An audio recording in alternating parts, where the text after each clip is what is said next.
नमस्कार,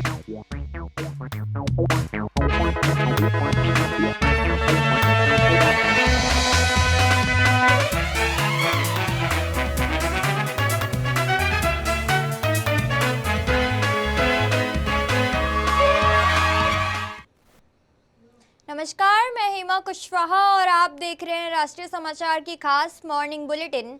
वक्त तो चला है बड़ी खबरों का, मगर खबरों से पहले एक नजर सुर्खियों पर।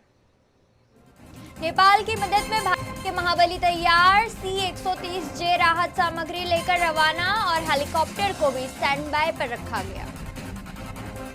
पंजाब में 3 लाख से ज्यादा कर्मचारी हड़ताल पर, सरकारी दफ्तर और OPD प्रभावित, CM मान के साथ आज अहम बैठक।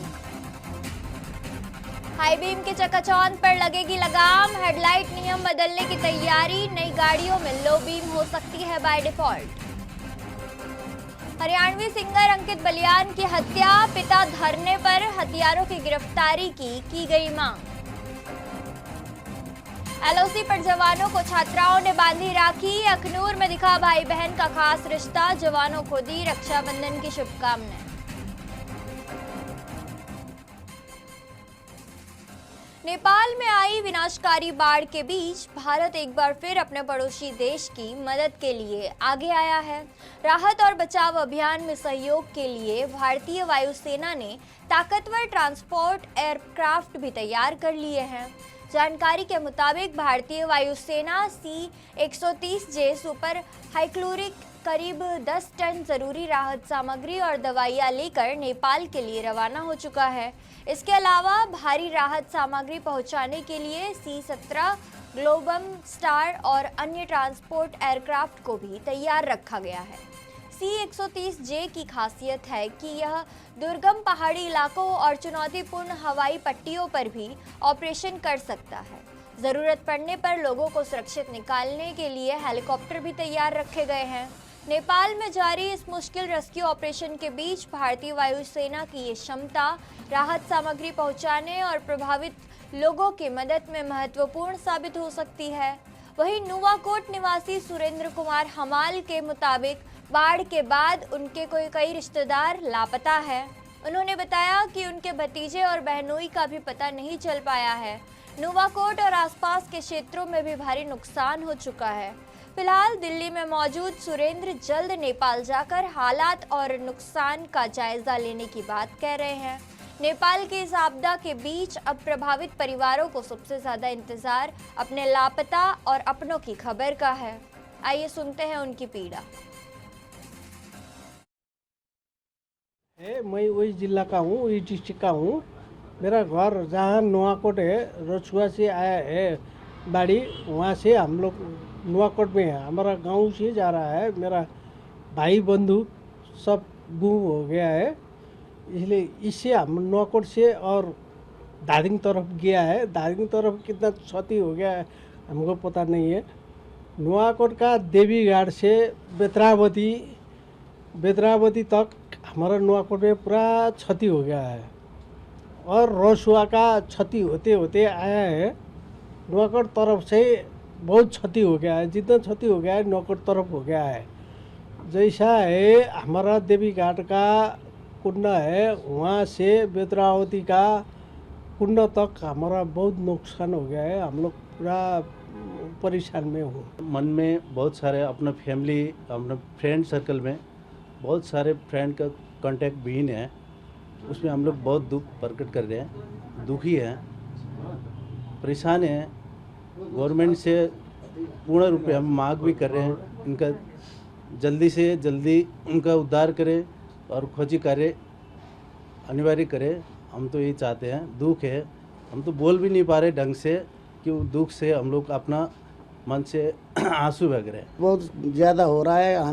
हम यहाँ जॉब करते हैं, हमें इतना वो तो नहीं है। फिर भी दोस्त लोग, जो हमारा दोस्त लोग हैं, वो कहीं बेपत्ता हैं, लापता हैं। अभी सुनने में आया किसी का भी संपर्क नहीं हो पा रही है, बोल रहे हैं दोस्त लोग। हमारा सारे दोस्त हैं इधर उधर। ज़्यादा से ज़्यादा क्षति हो रखा है। अब क्या कर सकते हैं इसमें। सरकार से हम क्या डिमांड कर रहे हैं, जो भी हो अब वो तो सरकार ही देखेगा, हम तो क्या डिमांड कर सकते हैं। अभी ज़्यादातर वो हो रखा है नेपाल में, आपातकालीन वो है इसमें, और क्या नेपाल की भीषण बाढ़ का असर अब भारत के सीमावर्ती इलाकों में भी दिखाई देने लगा है। नेपाल में नदियों का जलस्तर बढ़ने के बाद उत्तर प्रदेश और बिहार के गंडक समेत प्रमुख नदियों की लगातार निगरानी की जा रही है। बिहार में पश्चिमी चंपारण, पूर्वी चंपारण, गोपालगंज, सारण, मुजफ्फरपुर और वैशाली में विशेष सतर्कता बढ़ती जा रही है। वाल्मीकि नगर बैराज पर पानी के बढ़ते प्रभाव को देखते हुए प्रशासन भी अलर्ट मोड पर है। पश्चिमी चंपारण के निचले इलाकों में 5000 से ज्यादा लोगों को सुरक्षित स्थानों पर पहुंचाने जाने की जानकारी सामने आई है। एनडीआरएफ की टीमें भी मौके पर तैनात है। वहीं उत्तर प्रदेश में महाराजगंज, गोरखपुर, सिद्धार्थनगर, कुशीनगर समेत नेपाल सीमा से जुड़े कुछ इलाकों में प्रशासन को सतर्क रहने के निर्देश दिए गए हैं। मुख्यमंत्री योगी आदित्यनाथ ने खासतौर पर गंडक नदी के जलस्तर और संभावित बाढ़ को देखते हुए तैयारियां सुनिश्चित करने को कहा है। प्रशासन की टीमें नदियों के जलस्तर, तटबंधों और निचले इलाकों पर लगातार नजर बनाए रखी है। नदी किनारे रहने वाले लोगों को से सतर्क रहने और जलस्तर बढ़ने की स्थिति में सुरक्षित एवं ऊंचे स्थानों पर जाने के लिए तैयार रहने की अपील की गई है।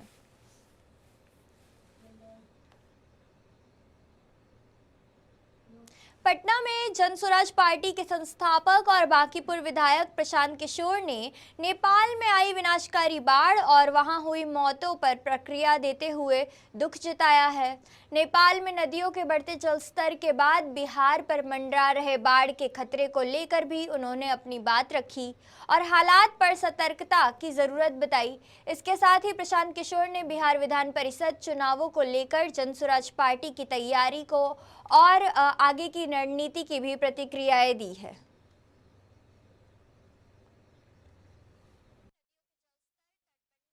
जो बच्चों की मांग है, जायज मांग है, वो सरकार को माननी चाहिए। इन लोगों ने कहा था कि 25 लाख नौकरी देंगे, तो TRE 4 इनको तुरंत करना चाहिए। उसमें नए नियम कानून जो सरकार ने लगाए हैं, जिसका छात्र विरोध कर रहे हैं, उसको नहीं करना चाहिए। सर, बीजेपी के बड़े नेता तैयारी कर रहे हैं CLC से मिलने की। सम्राट चौधरी ने भी मुलाकात की। अच्छी बात है, मिलना ही चाहिए। आप जीत कर आए हैं, सत्ता में हैं, दिल्ली में, राज्य में, दोनों जगह सरकार उनकी है, तो जो लोगों से मिलना ही चाहिए। मिलेंगे तभी तो पता चलेगा। बाढ़ पीड़ितों से मिलने जाएंगे प्रशांत जी आप? अरे भैया, बाढ़ आप तो ऐसे बता रहे हैं जैसे बाढ़ बिहार में पहली बार आ रहा है। बाढ़ यहाँ हर साल आता है, हर साल लाखों लोग उससे प्रभावित होते हैं। हम तो 4 साल से लगे हुए हैं उसमें। ये कोई सवाल है कि बिहार में बाढ़ आया है? बिहार में बाढ़ आना, जैसे रोज सूरज पूरब में उगता है, वैसे बिहार में बाढ़ आता है। यहाँ की सरकार को ना फर्क है उससे, ना लोगों को फर्क पड़ने वाला है। भाई, जो राजनीतिक दल है, जो सामान्य तैयारी लोग करते हैं, वो हम लोग भी करेंगे। और आने वाले 5-7 दिन में आपको पता चलेगा कि जन स्वराज की ओर से MLC के कौन लोग उम्मीदवार हैं। नाम घोषित किया जाएगा, तब आप उस पर तब आप विवेचना आप लोग कीजिएगा कि उसका जमानत बचेगा कि नहीं बचेगा, कौन जीतेगा, कौन हारेगा, वो तो चर्चा आप ही लोग कीजिएगा। पंजाब में आज यानी 27 अगस्त को करीब 3 लाख से ज्यादा सरकारी कर्मचारी एक दिवसीय हड़ताल पर है। साझा मुजालिम मंच पंजाब एंड UT के आह्वान पर कर्मचारी सामूहिक छुट्टी लेकर अपनी मांगों को लेकर प्रदर्शन कर रहे हैं। हड़ताल का असर सरकारी अस्पतालों की OPD, सरकारी स्कूल कॉलेज, शौचालय, DC SDM कार्यालय, तहसील, पटवार खाने और सेवा केंद्रों समेत सरकारी विभागों के कामकाज पर पड़ेगा। पावरकॉम के दफ्तर, कैश काउंटर और ट्रेजरी पर भी प्रभावित रहेंगे। हालांकि इसे पंजाब बंद नहीं बताया गया है। बाजार, दुकानें, निजी संस्थान और प्राइवेट अस्पताल सामान्य रूप से ही खुले रहेंगे। उपलब्ध जानकारी के मुताबिक सरकारी और निजी बस सेवाएं भी चलेंगी, जबकि रेल यातायात और दूध सब्जियों की सप्लाई पर असर नहीं पड़ेगा। आज मुख्यमंत्री भगवंत मान के साथ कर्मचारी संगठनों की बैठक भी प्रस्तावित है। इनमें इन मांगों पर चर्चा होने की उम्मीद जताई जा रही है।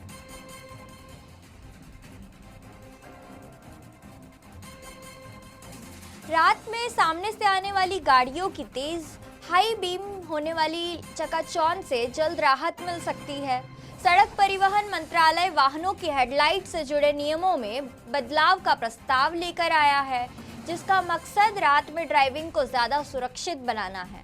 प्रस्ताव के मुताबिक नई बाइक और स्कूटर में वाहन स्टार्ट होने पर हेडलाइट डिफ़ॉल्ट रूप से लो बीम पर रखने का प्रावधान किया जा सकता है। इसके साथ ही हेडलाइट की अधिकतम रोशनी की सीमा भी घटाने का प्रस्ताव है। दोपहिया वाहनों के लिए हाई बीम की सीमा 1.5 लाख से घटाकर 1 लाख कंडेला, जबकि 4 पहिया वाहनों के लिए 1.25 लाख से घटाकर 1.5 लाख कंडेला की जा सकती है। अत्यधिक चमकीली या नीली रोशनी पर नियंत्रित के लिए हेडलाइट का अधिकतम कलर टेम्परेचर 6500 केल्विन तय करने का भी प्रस्ताव है। वहीं बस और दूसरे भारी वाहनों के लिए रिफ्लेक्टर टेप से जुड़े नियमों को सख्त करने और अडेंटिव हाई बीम जैसी आधुनिक तकनीकों के मानक अपडेट करने की तैयारी है। हालांकि फिलहाल ये प्रस्ताव बदलाव है। लागू होने के बाद इसका उद्देश्य हाई बीम की चकाचौंध कम करना और राहत समय सड़क दुर्घटनाओं के जोखिम को घटाना है।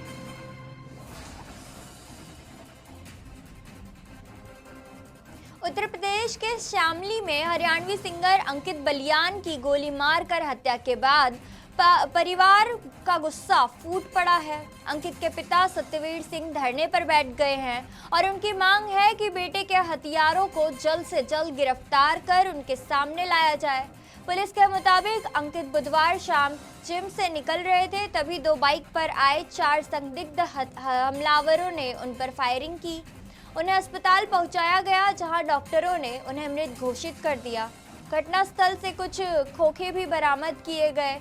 पुलिस अब आसपास के सीसीटीवी फुटेज खंगाल रही है और मामले के संभावित हरियाणा सोनीपत कनेक्शन की भी जांच की जा रही है। आरोपियों की गिरफ्तारी के लिए कई टीमें भी लगाई गई है। वहीं इस हत्याकांड को लेकर सियासत भी तेज हो गई है। लखनऊ में समाजवादी पार्टी के सुनील सिंह साजन ने घटना और प्रदेश की कानून व्यवस्था को लेकर सरकार पर भी सवाल उठाए हैं।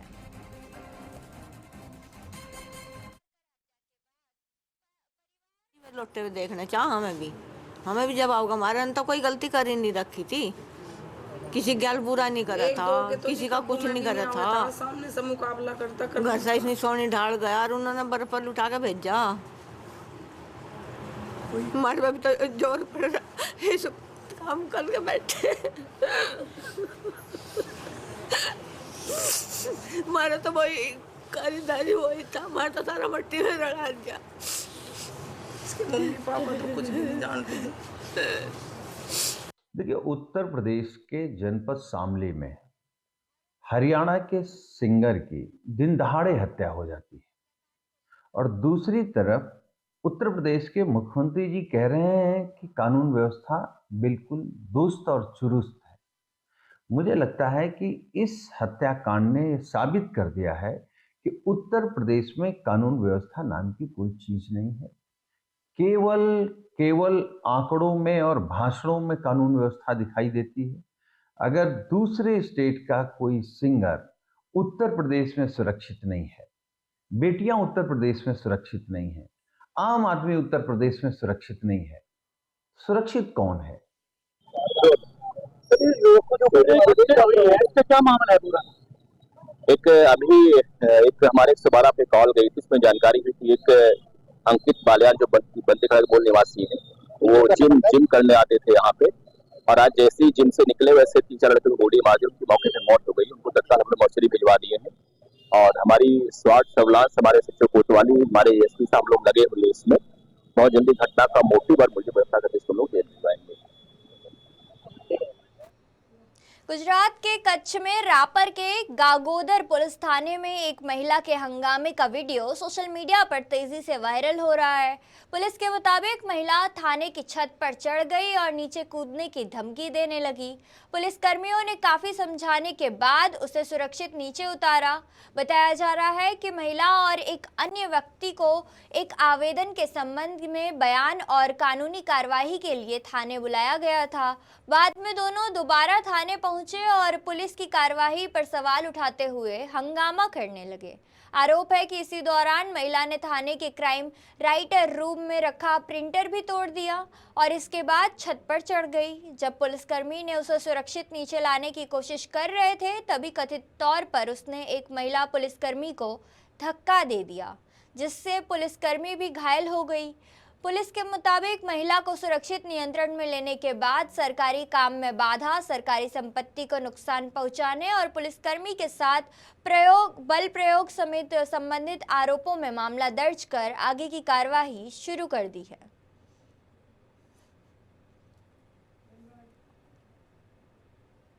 जम्मू कश्मीर के अखनूर में रक्षाबंधन से पहले हद पर भाई बहन के रिश्ते की खूबसूरत तस्वीर देखने को मिली। स्कूली छात्राओं ने एलओसी पर तैनात भारतीय सेना के जवानों के कलाई पर राखी बांधी और उनकी सलामती की कामना की। देश की सुरक्षा के लिए घर परिवार से दूर तैनात जवानों को छात्राओं ने राखी बांधकर मिठाई खिलाई और रक्षाबंधन की शुभकामनाएं भी दी। इस दौरान जवानों और छात्राओं के बीच उत्साह और अपनापन देखने को मिला। वहीं छात्राओं ने भी जवानों को राखी बांधने और के अनुभव को साझा करते हुए देश की रक्षा में उनका योगदान के लिए आभार भी जताया है।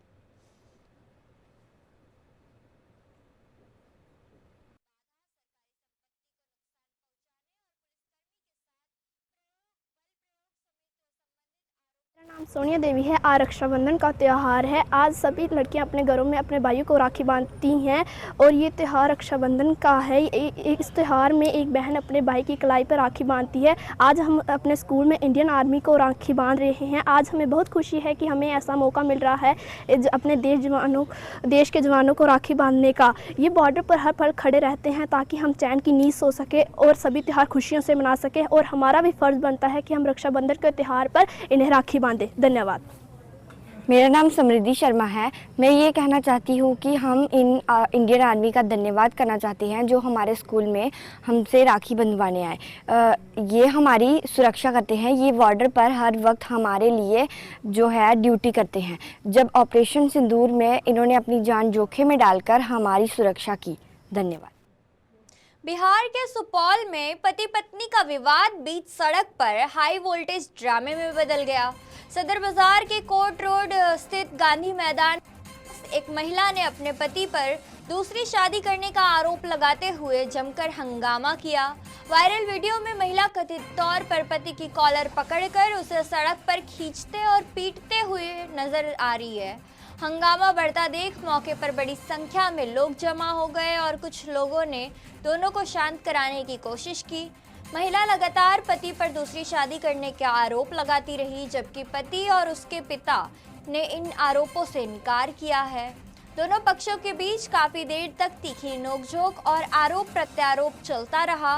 फिलहाल महिला की ओर से लगाए गए दूसरी शादी के आरोप की पुष्टि नहीं हुई है और घटना का वीडियो सोशल मीडिया पर तेजी से वायरल हो रहा है।